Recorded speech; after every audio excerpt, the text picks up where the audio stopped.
Bienvenue sur le podcast qui vous donne de l'empowerment. Si vous êtes ici, ce n'est absolument pas par hasard. Je suis Laurita et ma mission est de vous guider vers une vie plus consciente, plus alignée et plus harmonieuse. Je vous diffuse chaque jour de l'inspiration et partage mes réflexions pour vous permettre d'incarner la personne que vous méritez d'être. Si ce podcast vous plaît, je vous invite à le partager, à le noter avec la note qui vous semble la plus juste et à vous abonner pour ne rien louper.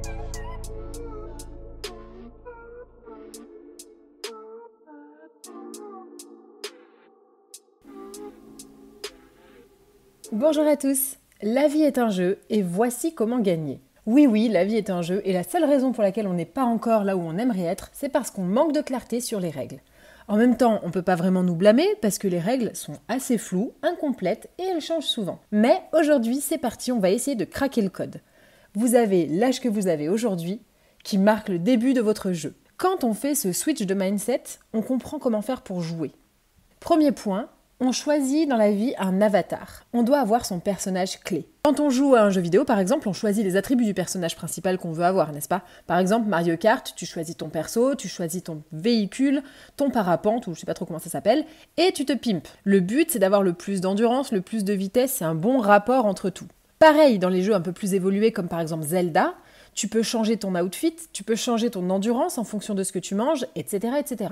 Bref, donc dans la vie, on a aussi le choix sur comment est-ce qu'on veut se montrer au monde, comment on se présente, quelles compétences on veut booster, celles qu'on veut acquérir, celles qu'on veut vraiment mettre en avant, en fonction d'une part de notre routine, et on le verra par la suite, de nos habitudes, de nos pensées, etc. Si vous voulez plus d'endurance, allez courir. Si vous voulez une belle peau, arrêtez le café par exemple. Et dans la vie, c'est vraiment chaque jour, on peut décider de l'avatar qu'on veut endosser.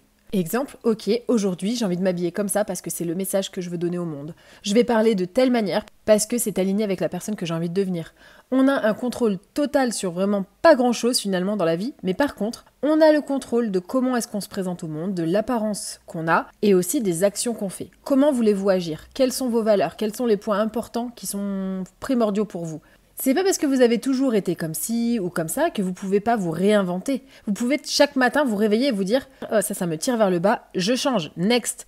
On se regarde comme un avatar qu'on peut customiser chaque jour différemment et ça c'est trop cool. C'est pas parce que toute votre vie vous avez pris Yoshi que vous pouvez pas prendre Peach demain. Ça rend la vie tellement excitante de changer de coupe de cheveux, changer de barbe pour vous messieurs, changer d'outfit, changer d'énergie même, de changer de façon de parler, de changer d'habitude. Pourquoi est-ce qu'on a toujours quasiment au cours de sa vie, globalement la plupart des gens ont toujours à peu près la même coupe de cheveux, le même maquillage, les mêmes habitudes, les mêmes vêtements ? Changeons, faisons des expériences, testons des avatars nouveaux.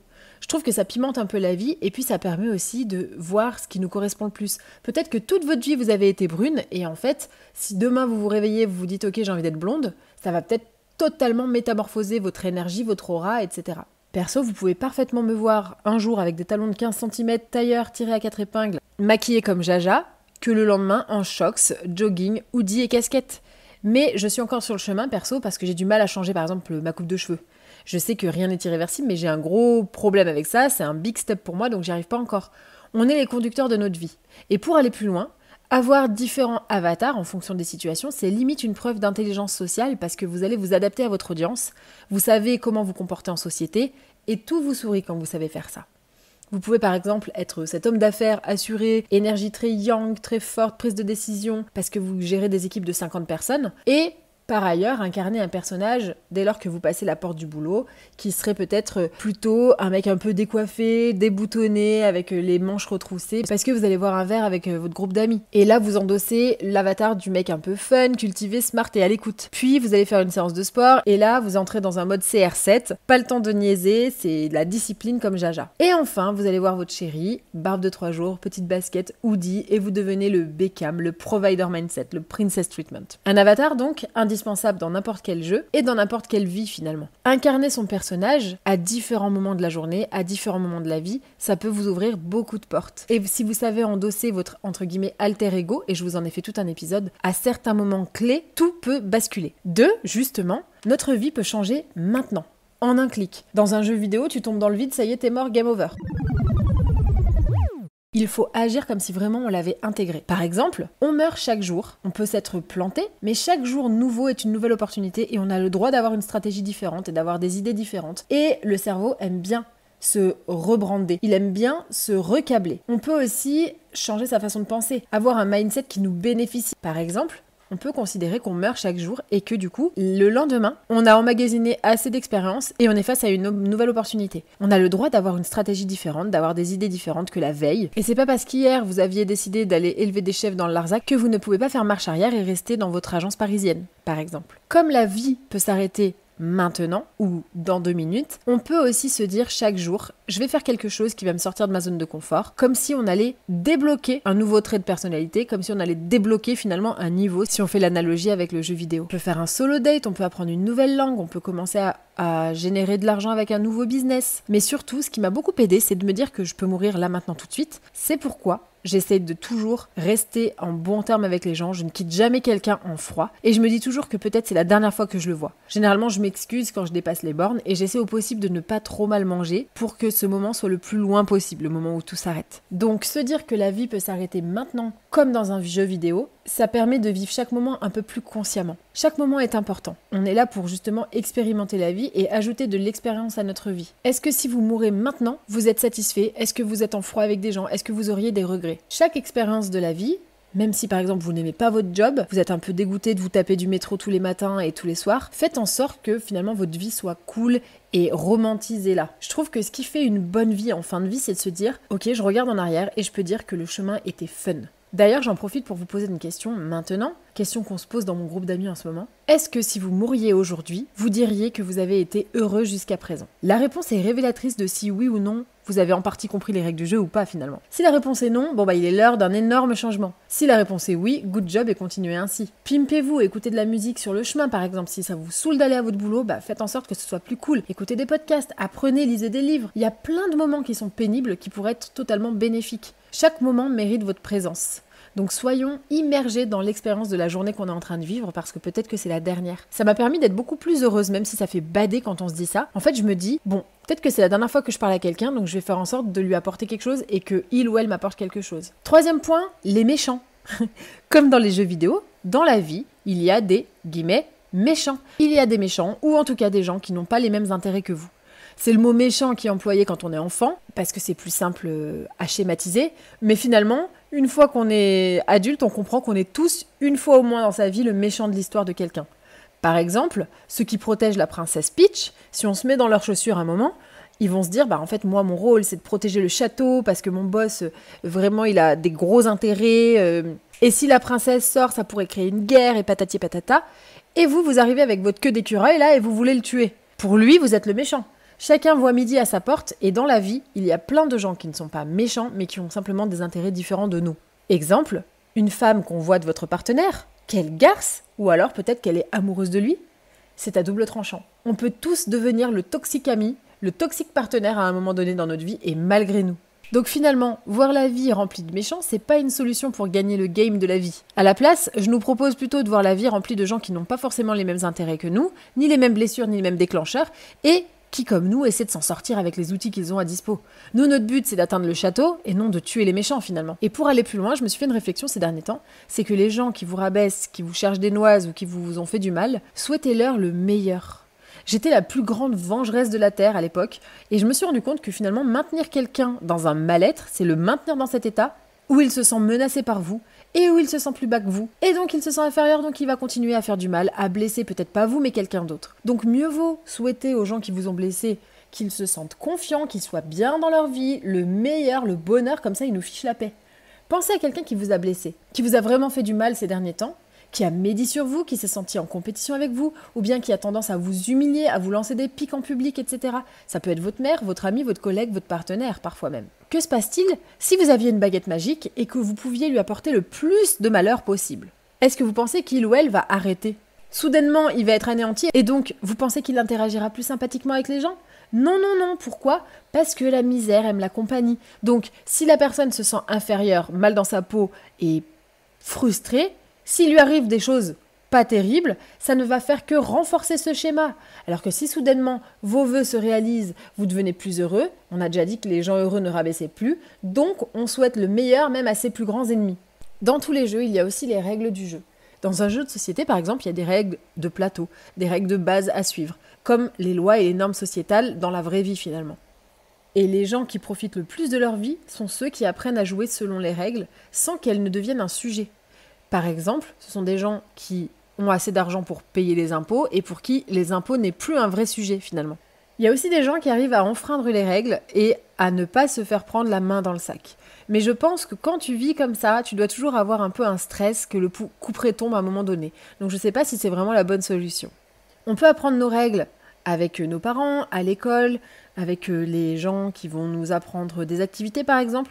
Ils vont nous apprendre à nous comporter de façon adéquate, mais je pense qu'il faut faire attention à ne pas se caler dans une case pour faire plaisir à la société quand même. Et lorsque les règles nous semblent très injustes, je pense qu'une bonne thérapie permet d'apaiser un peu le mental qui se rend compte en fait de toutes les injustices qui peuvent se trouver dans le monde et des incohérences des règles qui s'y trouvent. Ensuite, il y a les cartes chance et malchance. Dans certains jeux, tu pièges des cartes qui peuvent t'avantager ou te désavantager. Dans la vraie vie, il y a des imprévus et des opportunités à saisir et des coups durs à surmonter. Et la clé, c'est d'apprendre à jouer avec les cartes qu'on reçoit. D'ailleurs, dès la naissance, tu arrives avec un personnage qui a une situation initiale, par exemple des roues qui vont vite dans Mario Kart, une arme un peu plus pointue que l'adversaire dans Soul Calibur par exemple.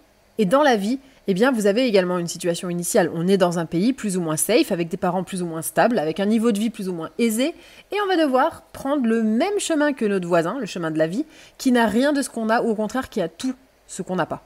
Donc on a tous des cartes en main au départ, et on va devoir naviguer avec les cartes qu'on a dans les mains. Parfois, on tombe sur des cartes chance, sous forme d'une rencontre improbable, d'une opportunité, d'un concours de circonstances avantageux, ou bien d'une carte malchance, sous forme d'une roue crevée, d'un mauvais temps, ou alors que tu as prévu de faire une rando, ou bien d'une mauvaise rencontre. Une des règles, c'est que finalement, les cartes dites malchance sont en réalité juste des opportunités, des défis, des shrines, pour ceux qui connaissent Zelda, des épreuves qui vont finir par nous rendre plus forts, parce qu'on a aussi une force supérieure dans la vie qui existe et qui n'est pas forcément dans les jeux, c'est la force de vie. La vie apprend des leçons. La vie nous apprend des leçons et nous met sur notre chemin des leçons pour qu'on devienne plus fort. Autre point, c'est le fait de pratiquer des quêtes et des missions. Quand on joue dans un open world, donc par exemple Zelda, on s'améliore quand on marche sur le chemin. Plus vous allez trouver de choses, plus vous allez avoir confiance en vous, plus vous allez emmagasiner des expériences, des outils, des leçons, et plus vous augmentez en niveau. Au début, vous ne savez pas ce qu'est un shrine, vous ne savez pas comment trouver l'énigme. Mais au bout d'un moment, vous allez débloquer la logique et vous allez devenir de plus en plus fort. Et ça, c'est pareil partout. Par exemple dans le sport ou même en public speaking. C'est pareil dans les relations amoureuses. On va essayer de trouver des tactiques pour ne pas refaire les mêmes erreurs. La vie, c'est un chemin. Et sur le chemin, si on est nul, on passe un mauvais moment. Par exemple, si vous êtes nul pour déclarer vos impôts, vous allez finir par passer un sale quart d'heure. On peut décider de s'améliorer parce que ça va nous rendre la vie plus douce. Je me dis souvent, ok, allez, je me fais un cadeau pour mon moi de demain. Genre par exemple, t'as fait une soirée chez toi, c'est sale, il est 4h du matin, t'as qu'une envie, c'est d'aller te coucher.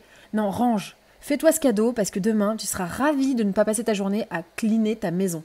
Quand on pratique, on se voit devenir meilleur. Et quand on se voit devenir meilleur, on gagne en confiance en soi et en plaisir. C'est le cas dans le sport par exemple, comme je le disais tout à l'heure. Le ski par exemple. Quand on sait pas faire de ski, c'est boring, c'est ennuyeux, on passe sa vie sur les fesses. Mais plus on pratique, plus on ressent des sensations et plus on va profiter de notre sortie. Les missions et les quêtes, ça nous permet d'emmagasiner plus de connaissances pour appréhender beaucoup mieux la suite. C'est pareil dans la vie.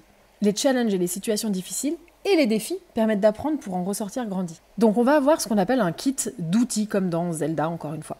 Ou même dans Mario d'ailleurs. Plus on joue, plus on va devenir expérimenté. On peut garder des outils pour plus tard, et une fois qu'on les a acquis, ils sont à nous. Quand on essaie des choses, quand on apprend une langue, quand on va apprendre des leçons, des épreuves qui nous sont proposées, on garde ces outils et on saura dans le futur comment aborder la vie. Ça, c'est vraiment puissant, magique et ça apporte beaucoup de paix intérieure.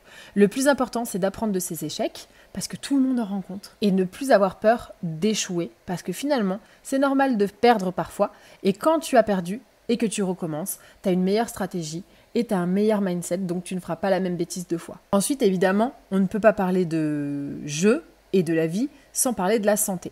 On a des points de santé dans la vraie vie comme dans les jeux vidéo. Dans les jeux, ce sont des vies, mais dans notre vie, c'est simplement des maladies, par exemple. On a souvent une barre d'énergie qui est pleine quand le personnage se repose, quand il mange des pommes, quand il boit des boissons énergisantes. Nous, c'est pareil, c'est ce qu'on fait pour hacker ces hormones du bonheur, par exemple boire de l'eau, sortir au soleil, et c'est juste être l'humain le plus fonctionnel de prendre soin de sa santé. Parce que croyez-moi, la vie est fortement ennuyeuse quand on est malade. Quand on galère par exemple à monter les escaliers, quand on doit prendre des médicaments, quand on ne peut pas monter en altitude, quand on fait des crises d'asthme, quand on a mal au crâne, quand on a le syndrome du côlon irritable, etc. Donc oui, on a des points de vie dans notre vie, et notre but c'est de les conserver. Et pour prendre soin de sa seule vie qu'on a en ce moment, on sait tous comment faire. C'est une réflexion que je me suis fait depuis super longtemps. On sait tous très bien ce qui est bon et pas bon pour notre santé. On sait parfaitement comment être un humain optimisé en dormant, en mangeant assez, en mangeant sainement, en faisant du sport, en limitant les écrans, etc. Pour autant, on ne le fait pas. Pareil, par exemple, pour ceux qui veulent perdre du poids, on sait très bien comment faire pour perdre du poids, mais on n'y arrive pas. Par exemple, il y a des gens qui ne fonctionnent qu'au café, ils ne boivent que du café pour être productifs, mais on sait très bien que c'est pas bon. Au bout d'un moment, t'as pas envie d'être complètement piqué au cortisol dans ta vie. La santé, c'est la base de tout. Dans la vie comme dans les jeux, on essaie d'avoir du carburant pour faire plus, pour aller plus loin. Et quand on a de l'énergie, on peut faire face aux challenges qui nous sont proposés. Quand on a une mauvaise santé, je vous le dis tout de suite, on ne sert à rien ni pour nous-mêmes ni pour les autres. Et comme le dit si bien ce dicton, quand tu as la santé, tu as 99 problèmes, et quand tu n'as plus la santé, tu n'as plus qu'un seul problème. C'est tellement vrai. Ensuite, il y a le boss de fin de niveau. À chaque étape clé de la vie, il y a des boss, entre guillemets, à affronter. Un examen difficile, un conflit à résoudre, un projet ambitieux. Une fois vaincu, ces défis ouvrent la porte à de nouvelles opportunités. Et on pourrait même imaginer que chaque fin de relation dans la vie est un boss passé. Évidemment, on ne tue pas les gens, ne me faites pas dire ce que j'ai pas dit, mais chaque rupture finalement nous laisse plus forts, même si parfois elle nous laisse aussi un peu amochés. Comme les boss dans les jeux d'ailleurs, tu vas les tuer mais ils vont aussi parfois te faire du mal. Et le but c'est que tu masters, que tu deviennes le maître du niveau. Donc tant que tu n'as pas réussi à apprendre la leçon, tu te retapes le boss, le même boss sous différentes formes dans la vie, et le même boss tout court dans les jeux. À savoir, ce sont des schémas répétitifs. Tu vois des gens qui reproduisent toujours la même chose, et une fois seulement qu'ils ont appris la leçon, ils peuvent passer au boss suivant, dans une autre sphère de leur vie par exemple. Exemple, vous tombez sur un mec infidèle. Vous le quittez, vous avez mal au cœur, vous êtes effondré, mais au moins vous savez ce que vous ne voulez plus. Et puis tu rencontres Bruce, et ça se passe bien, mais Bruce te trompe également. Et tu te dis que c'est tous des goujats, que c'est pas possible, etc. Tu es anéanti, mais tu recrois encore en l'amour. T'as compris là que c'était un schéma répétitif, et excédé par le fait que tu tombes toujours sur les mêmes travers, et sur les mêmes mecs, tu finis par t'analyser, tu fais un travail, tu fixes des limites, avant que la tromperie n'arrive plus tard, ou bien même tu as été plus sélective à l'entrée, et tu vas finir par ne plus laisser entrer ces hommes en quête d'affection dans ta vie. Donc tu as tué le boss le jour où tu n'es plus attiré par ce type de personne et que tu as guéri, ou bien le jour où tu dis stop avant que ça te mine le moral. Ensuite, il faut une routine pour pimper sa vie, pour pimper le jeu de la vie. Je pense que ça c'est une des règles que personne ne nous a données et qui finalement nous fluidifie le chemin. On va devenir plus clair sur où on veut aller, et on va diviser notre big objectif en petits buts. Sans effort, chaque action va nous rapprocher du gros but finalement. Mario, lui, il doit faire face à plein de challenges, plein de monstres pour libérer la princesse Peach. Est-ce que vous, par exemple, ce serait une promotion? Est-ce que ce serait d'aller vivre ailleurs? Chaque mini-étape débloque un niveau et nous permet de nous rapprocher de notre but final, de notre princesse Peach à nous. On peut se poser la question, justement, est-ce que cette décision que je prends aujourd'hui va me rapprocher de mon objectif Princesse Peach? Est-ce que cet objectif que je prends est aligné avec la personne que j'ai envie d'être dans 10 ans? Si oui, je continue, sinon peut-être que je peux bifurquer. Ensuite, il y a ce qu'on appelle des power-ups et les objets, comme par exemple le champignon dans Mario. Dans un jeu, on trouve des objets qui boostent nos capacités, des potions de soins, des équipements magiques et des champis. Et dans la vraie vie, ces power-ups peuvent être des connaissances, des mentors, des amis inspirants ou bien des moments de repos, de réflexion, des pratiques spirituelles, de la méditation, du breathwork. Au même titre que ce petit champignon chez Mario, qu'est-ce qui vous booste ? Qu'est-ce qui vous rend invincible ? Moi, je pense que mon champignon, c'est le sport. Mon étoile, c'est la nourriture saine. Et ma bombe, pour les connaisseurs, c'est mon entourage quand il est bien choisi. Et vous ? Ensuite, il faut se dire que notre jeu de la vie, c'est un mode multijoueur. La vie, c'est comme les jeux en ligne. C'est avant tout une expérience sociale. On rencontre d'autres joueurs, on forme des alliances, on se fait trahir, on apprend à coopérer, on apprend à gérer les conflits. Donc c'est jamais un jeu seul, la vie finalement. On est obligé de rencontrer des gens, d'échanger avec eux. Certains nous accompagnent jusqu'au bout, certains nous trahissent, et certains nous font grandir, d'autres nous ont blessés, nous ralentissent, etc. Gagner au jeu de la vie, c'est finalement choisir son entourage de façon consciente, d'oser laisser sur le côté les traîtres, et de pas entretenir de rancœur. Parce qu'est-ce que vous pensez que dans les jeux vidéo, les méchants, ils vous en veuillent ? Non, à chaque fois que vous recommencez le niveau, ils ne vous en veulent pas et ils sont toujours là. Donc pas de rancœur parce que ça c'est vraiment le pire des cadeaux que vous pouvez vous faire. On peut parler aussi des cheat codes. C'est quoi ? C'est des raccourcis pour aller plus vite. Vous savez, par exemple, des petits tunnels, des petits trucs comme ça. Mais dans la vie, il n'y a pas de triche possible. Ou si, en fait, vous pouvez tricher pour arriver au but final qui est la mort, mais vous l'aurez compris, c'est pas trop dans votre intérêt. Tu peux ne boire que de l'alcool, manger des bons becs toute la journée, ne pas bouger de ton canapé, te mettre des doses d'héroïne, et je te garantis que tu auras trouvé le cheat code pour arriver au bout, mais je sais pas si vraiment c'est le but. Je pense que justement, en cela, ça diffère des jeux vidéo, la vie, c'est que ton but dans un jeu, c'est de terminer, alors que dans la vie, c'est justement de la faire durer le plus longtemps possible. Après, c'est vrai qu'il existe des cheat codes pour des épreuves qu'on rencontre, comme par exemple aller voir un psy, prendre un prof, lire des livres, etc. Ça, c'est des cheat codes qui te permettent de prendre plus de plaisir et donc de gagner dans le jeu de la vie. Et spoiler alerte, le vrai raccourci dans la vie, c'est de maîtriser son esprit. Les pensées qu'on entretient, c'est ce qui va faire ce qu'on va expérimenter dans la vie. Parce que si vous contrôlez ce que vous pensez, je vous en ai fait un épisode entier sur le modèle de Brooke Castillo, si vous ne l'avez pas encore écouté, c'est maintenant, vous créez votre réalité. On va devenir très puissant à partir du moment où on ne laisse personne avoir un impact sur notre état émotionnel, sur nos décisions, sur nos intuitions. Décider de penser comment je peux l'obtenir plutôt que c'est trop cher, c'est trop dur, ça n'arrivera jamais. C'est la différence entre ceux qui réussissent et ceux qui échouent. Parce que oui, décider de penser je vais y arriver, c'est une décision. Et pour terminer, il faut quand même avoir un but. On va pas jouer à Super Mario pour libérer la princesse. On joue pour découvrir ce qu'on a à découvrir. C'est excitant. Sinon, autant faire le niveau final et c'est tout. Et pourquoi on recommence Mario ? Parce qu'on aime jouer, parce qu'on aime le chemin, pas parce qu'on est content d'avoir libéré la princesse Peach. Quand on a compris que le jeu de la vie, c'est pas de finir le jeu le plus vite, mais c'est au contraire de profiter du chemin, de découvrir, d'expérimenter, de vivre et revivre des expériences qui nous font vibrer au maximum, là on a gagné le jeu de la vie. On s'en parle d'ailleurs la semaine prochaine dans un épisode sur le chemin. Dans tous les jeux vidéo, c'est pas le boss à battre, le vrai but, mais c'est de kiffer la quête. Je vous dis à très vite pour un prochain épisode.